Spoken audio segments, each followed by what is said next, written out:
You know, when you come to Wanderlust, you feel like part of something, don't you? Right? It feels like you're immersed in some sort of movement happening. So, again, thank you, Katie, and thank you, Wanderlust, for inviting me again to share my thoughts with all of you. And I mentioned to some people that showed up early, thank you so much for choosing me over the sun. And I understand that I stand between you and that, so I will be brief in my comments. And since I'm a kid from New York City, I'm going to talk quickly. All right, so if anyone is not ready, get ready. All right, it's going to be a whirlwind tour. It's a tough one, Alan. All right, so today, yesterday I talked about, kind of broke down what FRESH stood for, but I have been fortunate enough to spend a lot of time in healthcare, but also in the kitchen.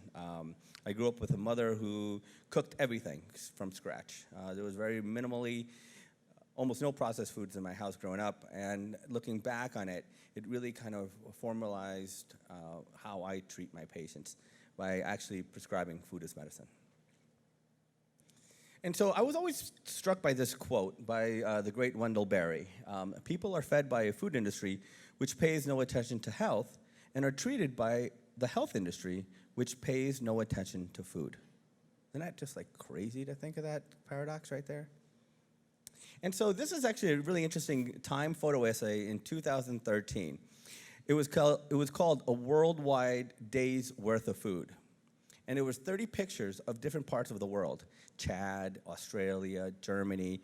And when you flipped through the story, this was America. Okay? And they always talk about healthy food, it costs more money. So this is cut off here. This is the Rivas family of North Carolina, and their weekly expenditure on food was $341 to feed a family of 4. And what do you see here? Processed package. What don't you see? Say that again. Food, right? Yeah, exactly. And beautiful colors, right? This is just like a beautiful rainbow of colors.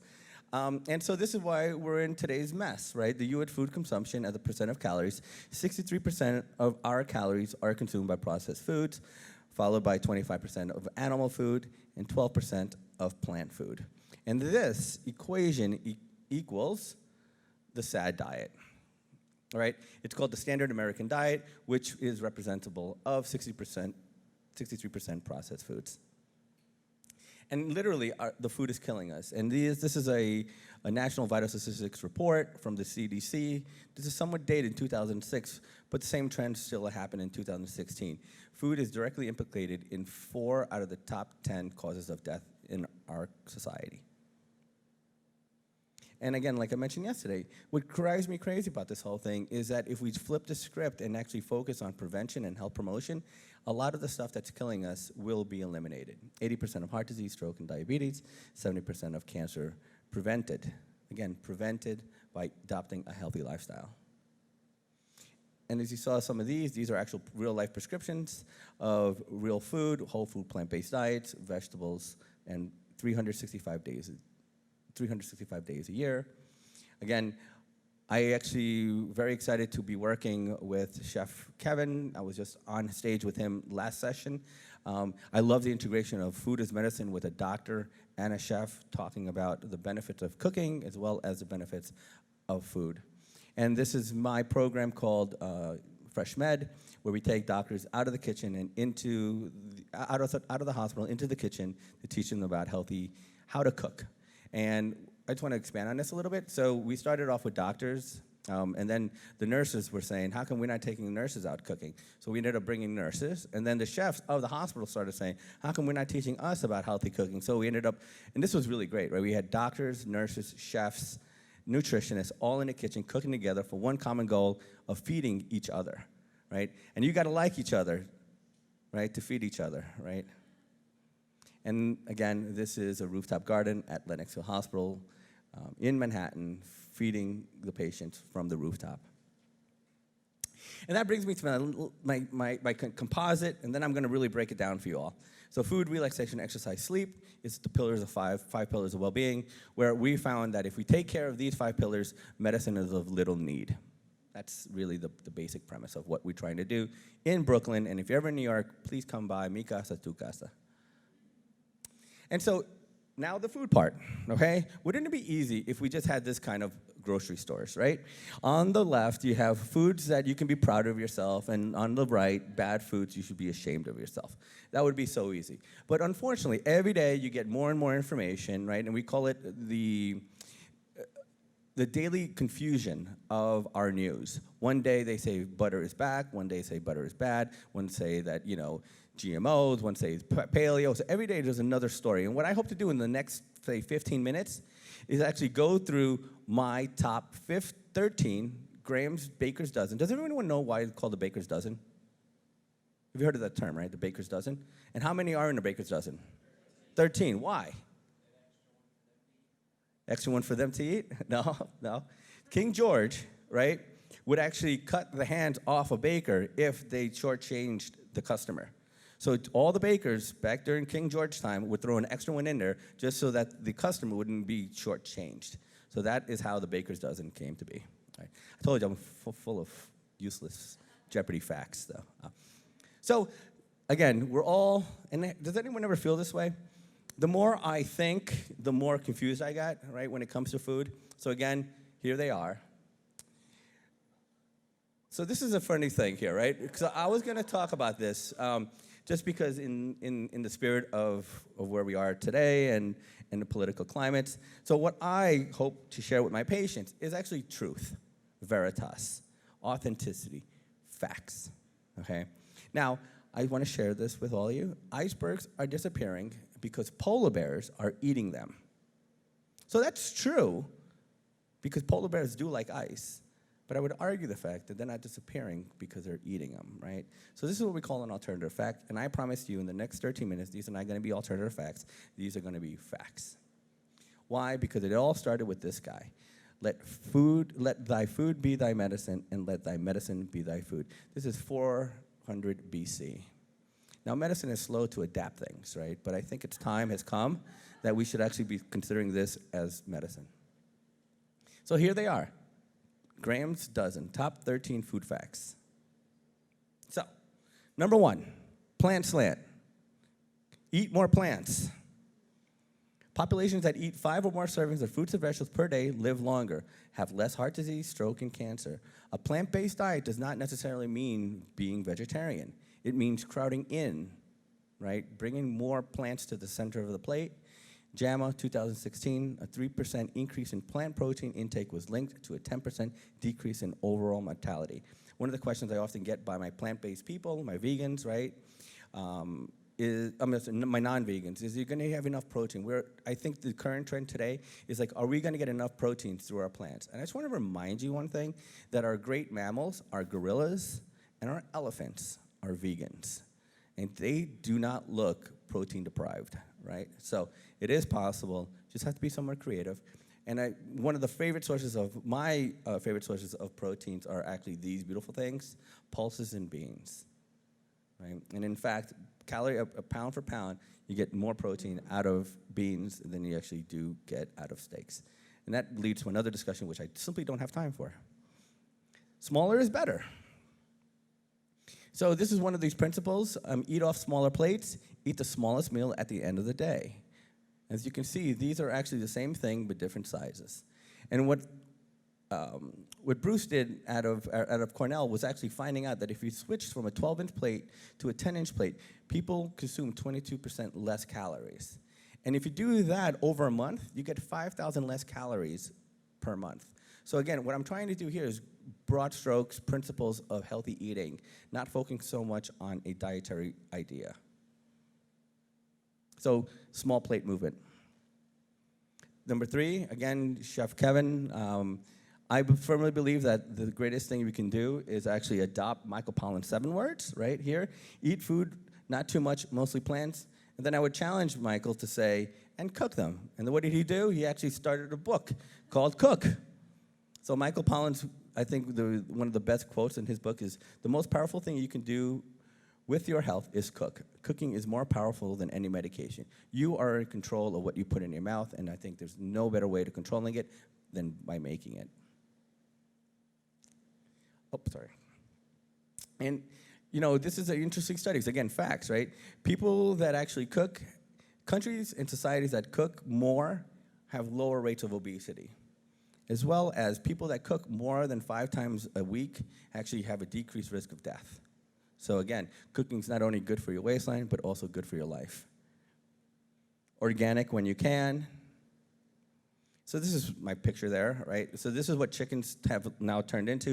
1957 to 2005. They've also gotten fatter, and they gotten fatter quicker, right? That is not a natural selection, right? That is purposefully added. And I think organic is important simply because the 2 principles, it's a study down in 2012, saying that I personally don't want to have antibiotics, pesticides, herbicides in my food. That's a personal choice I make, right? And an EWG.org environmental working group has a beautiful kind of way of looking at it, because organic is more expensive today. And one of the things I often tell my patients, you make a choice. And the environmental working group has a guide. It's called the Clean 15 and the Dirty Dozen. And so what you want to do, if you're going to choose things that are organic, choose the ones that you want to incorporate from that guide, the Clean 15, the Dirty Dozen, EWG. And you can see a third of the chickens that actually were non-organic had more pesticides and more antibiotics, right? So this is what a preference that I say. So choose organic when you can. And then this is another thing, too much sugar. I'm from New York. And you can see from 1700 to 2000, but I want to really focus your attention from 1950 to 2000. As you can see, the amount of sugar consumption in our society has quadrupled, as well as our obesity epidemic. And my mentor, Walter Willett from the Harvard School of Public Health, said sugar beverages are the single most important source of needless calories in our diet. There's 7 to 9% of consumption, and if you get rid of all of those, you cut the obesity epidemic by half. Okay, and we're actually starting to see some of that movement in large cities, but unfortunately, many of the states are actually fighting this. And I know in New York City, we're trying to do it again. And I think this is probably one of the biggest things. And sugar's in everything. And, for kids, I actually like to show this because no one would ever, 15 and a half tablespoons in a pomegranate juice, right? And you think pomegranate juice is really healthy, but when you start looking at flip the label and see what added sugars are there, it's really super unhealthy. So this is one of my favorites too. So if you're going to drink something, drink water. Don't drink your calories. And I love this picture of a little boy drinking out of a water fountain. So drink your water. And people often say, how do you know you're thirsty? You know you're thirsty because you're thirsty. We have this thing called thirst mechanism. Like right now, I'm a little thirsty, right? Water, please? No, I'm kidding. And now this is another controversial thing. Many of my colleagues in functional medicine, write books on this and actually have stated that fat is back, and fat is still fat, right? And I want to break this down a little bit for you. So as you can see what's happened, right? And this is where the backlash has come in, right? Is that since the 1980s, when we all went from, low carb to low fat, what ended up happening, from when we started getting the low fat, we have to increase something else in our food to make it taste good. As anyone who was at Chef Kevin's booth earlier, there's 4 things. There's salt, sugar, and fat, right? Salt, sugar, and fat, and then you need acid. So if you're going to get rid of fat, you're going to need, thanks, Kate. So if you're going to get rid of one of those top 3 things, you got to add it with something else. So low fat led to carbs, right? Sugar, right? And that's what a part of the epidemic. And this is how I break it down. And this was a Time article that, eat butter, butter is back. Now, this is my opinion based on facts. Is that, again, the most reliable source is the Harvard School of Public Health, in my opinion. And actually, fat has gotten a bad rap. But I want to, again, talk to the evidence here. So the bad news is this, is an 18% increased risk of heart disease. So I would argue that fat is not good for your heart. It could be good for other things. And in fact, it was called palmalic acid and stearic acid. Stearic acid and palmalic acid are found in butter and meats, okay? And if you replace it with PUFAs found in polyunsaturated fatty acids, PUFAs, right? In plant proteins, you have a decreased reduction of 11 to 12% respectively. So fat is back. I would argue the fact that plant fat is back. Animal fat is still bad for your heart, no matter which way you slice it. And this is one of my favorites. If you can't read it, don't eat it, right? And so this is a very simple one, right? Michael Pollan said, if your grandmother can't understand it, then don't eat it. And so this is the stuff that, again, I tell my parents too, if you can't read it, don't eat it. As you can see, these are dangerous ingredients. And remember, a banana is a banana. There's nothing hidden behind it. Or my favorite one here, if it came from a plant, eat it. And if it's made in a plant, don't, right? Simple rules. Listen to your gut. And gentlemen there were talking about it before the cooking demo. And I think this is not just a trend. This goes back to, again, Hippocrates, who said all diseases originate in the gut. We're starting to realize this is where science has caught up with what makes sense, right? And unfortunately, like I said, it takes a little bit of time. So listen to your gut. Your gut knows a lot more than what you credit it for. And so I want to talk about this a little bit. I talked about it a little bit yesterday about leaky gut and SIBO, small intestinal bacterial overgrowth. So the Western diet is full of what we saw earlier, but there's other things that are happening: age, lifestyle, genetics, and this prevalent use of antibiotics. It has destroyed our gut flora, which has led to this thing called dysbiosis. I like to equate it to a garden, right? And so you want a garden full of beautiful roses and tulips and vegetables, but you don't want the weeds. And what happened in today's society, we're getting pushed a lot of probiotics. And so what I often tell my patients is that that's a good first step, but think about the garden. You're putting a lot of roses and tulips in a garden full of weeds. So it's really not a pretty garden. So I recommend killing the weeds first and then repopulating. And you do that through functional medicine testing. And this, again, science behind it. So this is this is a skinny mouse and a fat mouse, and they found out that if you actually remove some of these kind of enzymes that help the bacteria to actually replicate and replace it with better bacteria, you're actually able to actually control autoimmune diseases and weight much, much more easily. And again, this study on this side here is a simple study. Obese woman who took a probiotic lost twice as much weight and fat over 6 months. This is a reminder for me too to slow down. Okay? So slow down. All ancient cultures believe in chewing your food. And in fact, Ayurvedic principles and Chinese principles tell you to chew your food 25 times. You know, a lot of us just shove food down in our mouth, and we don't have time to savor it. And remember, Michael Pollan also said that the first bite is always the banquet. Right? Remember, that first bite of anything is the best thing, so savor that first bite. And this brings me a little bit into mindfulness, right, is that we have to just savor it. And in Spanish, it's called sabor, right, savoring what you're eating. And slowing down is the only way you can savor anything. I brought this up yesterday, full, not stuffed. One of the principles from the Okinawans. And again, this goes back to mindfulness. Your body is talking to you. Your gut is talking to you. And it's called Hari Hachibu. You eat till you're only 80% full. I think it's probably one of the most important intersections between food and meditation and mindfulness. Is that you just have to be aware when you are actually feeling full. Feeling stuffed is a horrible feeling when you walk off that table. And it's usually, like I said yesterday, is when you're almost about 80% full and you drink a cup of water, you drink a wine, a swig of wine, and then you finish at 20%. And if you can't control it, then what you tell your server is to put 20% away so you can eat it tomorrow morning if you can't control yourself. And then this is chill out. And I think, I hope you guys all experience some yoga here, meditation here.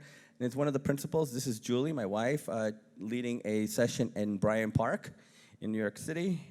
And the way I'm tying in meditation and eating is that cortisol, which is one of our stress hormones, right? At high levels of cortisol levels, you're going to store fat, which increases your weight gain. And actually now we're able to, through measuring of cortisol levels, we're actually able to measure the effects of this chronic elevation. And it increases your blood sugar, promotes weight gain and cravings. You lose loss of protein, particularly lean body muscle, increases fat from excess glucose. So this is something I think is so important, I think is the future of medicine, is that we're going to find this intersection between our hormones, our gut, food, and our health. And I close, this is 13. So this is it, right? So other people matter. This is the great Chris Peterson from positive psychology literature. Other people really matter. And not only because of, I think it brings us higher, but it also can bring us lower and also can get us fatter. And this was a study by Christakis a couple years ago. And I know the text is a little small, but I want you to see that we are a super connected society. And the size of these balls, and by the way, if anyone's interested, just email me and I'll send you my slides, my slides or your slides as well. So health is a collective experience that is influenced by others. In 2007, a person's chance of becoming obese increased by 57% if he or she had a friend who became obese in the same period. It's pretty profound, right? 57%. It's similar for siblings. If your brother or sister becomes obese, you have a 40% chance of growing obese. And if your spouse becomes obese, you have a 37% likelihood of becoming obese too. So this is really important where you kind of hang out, who you hang out with, and people really matter. And you all really matter to me. And these people really matter to me. And as Katie was saying, in Brooklyn, I can't do it alone. So what I often do is partner. I have, as you mentioned before, I have everything from acupuncture to yoga under one roof, driven by our health coach and clinical nutritionist. If you have back pain, you may get a prescription, but you're going to get an anti-inflammatory diet, and you may get a prescription or a referral to see our acupuncturist or massage therapy. Teamwork makes the dream work. And I want to end, once again, with my prescriptions for your health. Food, eat more plants. Relaxation, meditate 5 minutes a day. Exercise, walk 20 minutes a day. Sleep 7 to 8 hours a night. Happiness, other people matter. Hang out with people that matter to you. And again, my last statement here is that when it comes to our health, it all starts with food. But at the end, what we all really want is to be happy. So thank you so much. I am open for any questions, comments, concerns you may want to have. Thank you, guys.